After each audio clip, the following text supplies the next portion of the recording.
Confusion होती है, between कहाँ लगेगा, अमंग कहाँ लगेगा। मैंने दो लोगों को बात करते हुए सुना, एक ने दूसरे को कुछ ऐसा समझाया कि जहां देखो दो बंदों की बात हो वहां पे बिटवीन लगेगा, जहां दो से ज्यादा बंदों की बात हो वहां अमंग लगेगा। ना जी ना, इतना आसान नहीं है।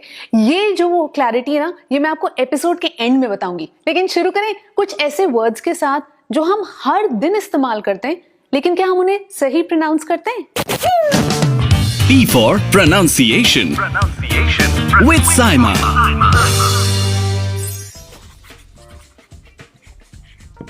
क्या लिखा मैंने? Deteriorated। पढ़ रहे हैं आप?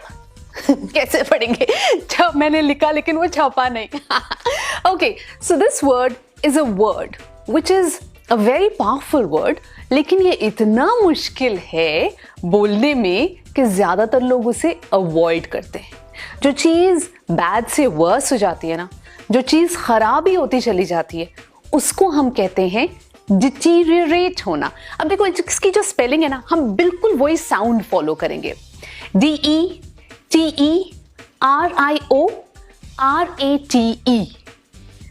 Deteriorate. Each and every sound of the letter would come.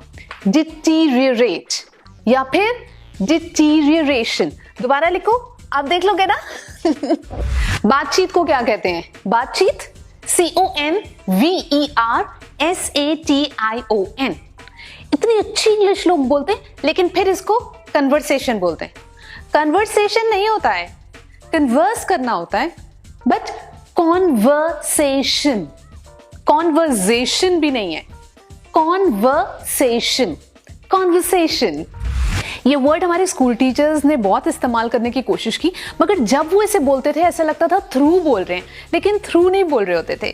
THOROUGH यानी कि detailed and careful study.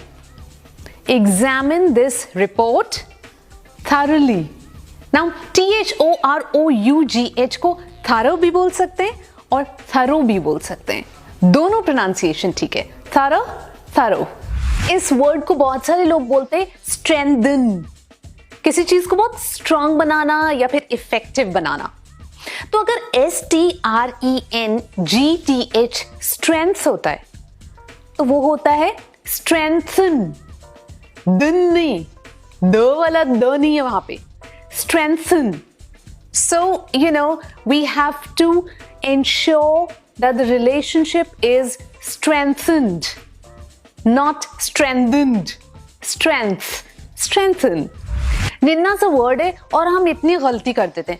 Actually पता है क्या, जो इंग्लिश वर्ड्स होते हैं ना, ज्यादातर वर्ड्स में हमें ये देखना होता है कि उस वर्ड में जो एम्फेसिस है, जोर है, वो वर्ड के पहले हिस्से में या वर्ड के बाद वाले हिस्से में, उससे बहुत फर्क पड़ता है।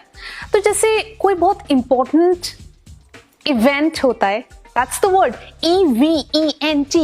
इवेंट नहीं होता, मतलब मैं ये नहीं बोलूंगी Harry's party was the biggest event of the year ना, Harry's party was the biggest event of the year. तो इसको stress is towards the second half. Event, event नहीं, इवेंट। जब कोई आपसे पूछता है आप क्या कर रहे हो, तो आप ये क्यों बोलते हो? मैं जी अपना बिजनेस कर रहा हूं।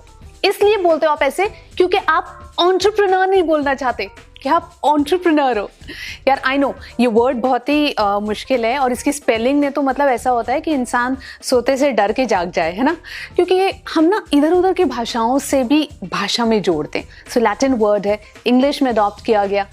ENTREPRENEUR, बड़ी कॉम्प्लिकेटेड स्पेलिंग है, लेकिन ये जो एंट्रे है ना, इसको एंटरप्रेन्योर,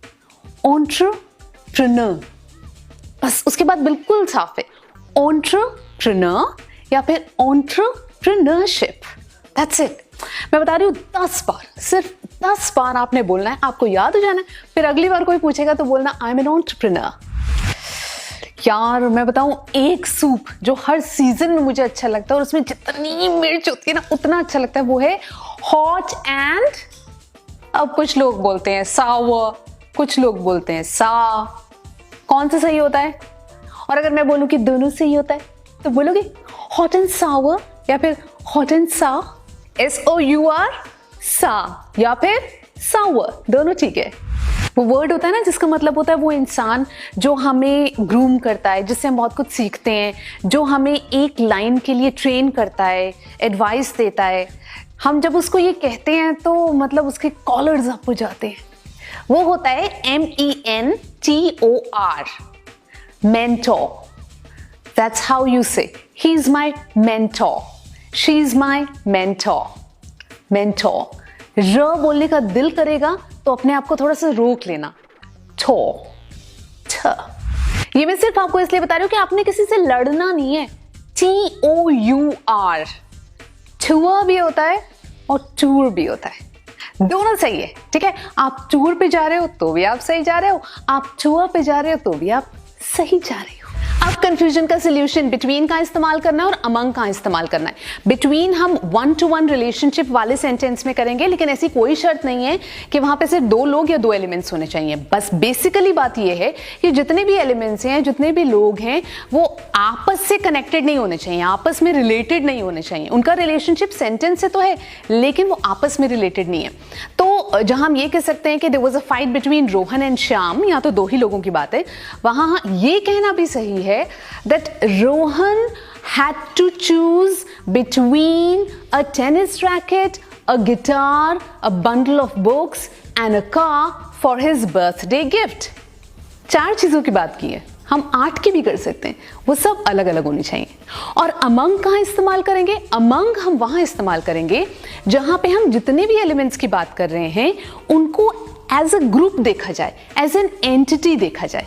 जैसे कि हम बोल सकते हैं कि there was no unity among the council members, या फिर Rita felt comfortable when she was among her friends.